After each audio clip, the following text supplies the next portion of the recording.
Railway Koduru YSR Congress party కార్యాలయం నందు పత్రికా విలేకరుల సమావేశంలో మాట్లాడుతూ రాష్ట్ర ప్రజలను వెన్నుపోటు పొడవడం చంద్రబాబుకు వెన్నతో పెట్టిన విద్యని, గాలేరు నగరి కాలువ పనులు గతంలో దివంగత ముఖ్యమంత్రి డాక్టర్ వైఎస్ రాజశేఖర రెడ్డి గారు ప్రారంభించి నిధులు మంజూరు చేశారని, ఈ ప్రాజెక్టుకు చంద్రబాబు నాయుడు ఒక్క రూపాయి కూడా కేటాయించలేదని, ఇప్పుడు వచ్చి గాలేరు నగరి కాలువకు 2500 కోట్ల నిధులు మంజూరు చేసినట్లు డబ్బా కొట్టుకోవటం హాస్యాస్పదంగా ఉందని అన్నారు.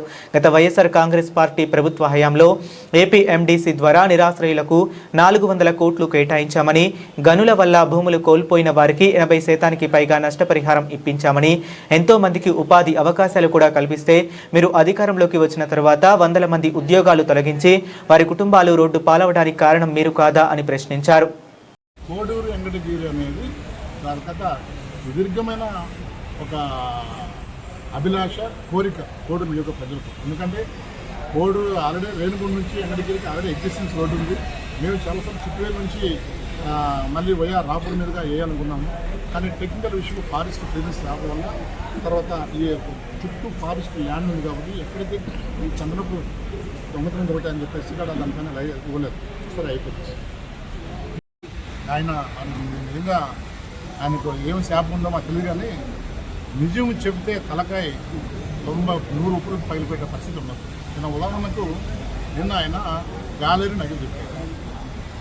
గాలేరు నగిరి సుజల స్రవంతి అంటే రాయలసీమకు ఎన్నుముకలాగా అది కానీ సుజల స్రవంతి కానీ అంజనీలో కానీ గాలేరు నగరి అయితే మీకు అద్భుతంగా ఒక మంచి వాటర్ ఇచ్చే రాయలసీమకు ఒక నీళ్ళకి దాహం కానీ పంటలకు కానీ అన్ని కూడా అద్భుతంగా మీకు మంచి శుభవార్త లాంగ్ పెండింగ్ మేము చేసినామని చెప్పినాడు.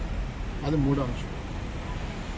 ఈ విధంగా చెప్పుకుంటూ అంటే ఒక రాష్ట్ర ముఖ్యమంత్రిగా నువ్వు బాధ్యత లేకుండా ఇష్టం వచ్చినట్టు అసత్యాలు చెప్పుకుంటూ రాష్ట్ర ప్రజలతో పాటు నియోజక ప్రజలను కూడా నువ్వు ఈ విధంగా అసత్యాలు కలిగి మోసం చేయడం ఎంతవరకు సరిపోతుందని కూడా ఒక్కసారిగా ఆత్మపరిశీలన చేసుకోవాల్సిన అవసరం లేదు. మీరు మీటింగ్ అయిన తర్వాత చాలామంది కూడా మేము ఈ వస్తాయి అనుకున్నాను, ఎదురు చూసినాము, ఏమి రాలేదు. ముఖ్యంగా మంగంపేట 400 కోట్ల రూపాయలతో నవ్వుతో నా భవిష్యత్తు 1000 నుంచి 5000 మంది ఫీల్డ్ అసిస్టెంట్లు మొత్తం వాళ్ళ ఫ్యామిలీతో పాటు మొత్తం రోడ్డు పండుగ మొత్తం అన్నం చేశారు. అంటే వాళ్ళు ఏమి తప్పు చేశారు? టెక్నికల్గా ఏం తప్పు చేశారా, లేదంటే మీకు వ్యతిరేకమా? మొత్తం చేసి రోడ్డు పైన పండుగ ఇది మీరు చేసే కొత్త కార్యక్రమం. నిన్న పెట్టిన మీరు శ్రీకారం దాదాపు పాటు వేజెస్ దేశంలో అన్నింటిలో 60% హైప్ అయితే ఒక ఆంధ్రప్రదేశ్లోని వీళ్ళ గవర్నమెంట్ 5% ఎక్కువ తెచ్చుకున్నారు. కారణం మీ యొక్క జాతకాగతనము, మీ పనికి మీకు కనీసం అవగాహన లేకుండా గాలేరు నగరి దాదాపు అక్కడ నుంచి రేణుగుంట వరకు ఆయన దాన్ని విస్తృతం చేసి అమౌంట్ కూడా కేటాయించాం. దగ్గర ఈరోజు మేము చూసుకున్న గోలువారిపల్లి మండలము చంద్రాజపడవకు కెనాల్ అక్కడ నడుస్తూ ఉంది. దాని రిపేర్లు ఉన్నాయి, 6 తర్వాత వచ్చి ఆయన చనిపోవడం పరిస్థితి మీకు అందరూ పెట్టారు. తర్వాత ఈయన వచ్చిన తర్వాత మళ్ళీ అగైన్ దానిపైన ప్రకటించాడు. దాని కనీసం అక్కడి నుంచి ఒక మీటర్ కూడా ముందుకు పోయిన పరిస్థితి చూసాం. మళ్ళీ నిన్న వచ్చాడు అదే పాట గాలేరు నగరి 2500 కోట్లతో మేము ప్లాన్ చేస్తాం.